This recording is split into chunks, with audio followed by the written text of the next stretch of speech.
Hey guys, what's going on? It's Jeff Carpenter with Ready Light Media, and I'm here in the studio with Hunter, and he approached me about doing a redo of the Mac Miller album, Swimming, and just the album artwork for that. So to do that, we had a couple V-flats from V-Flat World to kind of make the box that you see in that album shot, and then we have the trifold V-Flat World, the smaller ones on the top and the bottom, just to kind of continue the box all the way.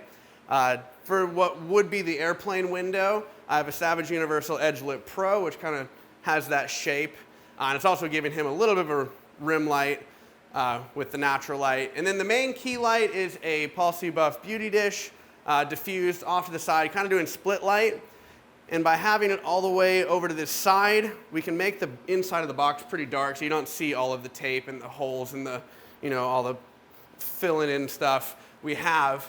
And then on the sides, we just have two digi-beads just kind of lighten up the cyc wall to really kind of get that pure white background. So again, it's just a three strobe setup with one constant light from Savage Universal, two V-flats, and then we've got the trifolds on the top and the bottom, and then Hunter here doing his thing. So if you have any questions or comments, go ahead and leave those below. And if you want to see more videos like this, be sure to subscribe and follow Ready Light Media, and I'll see you next time.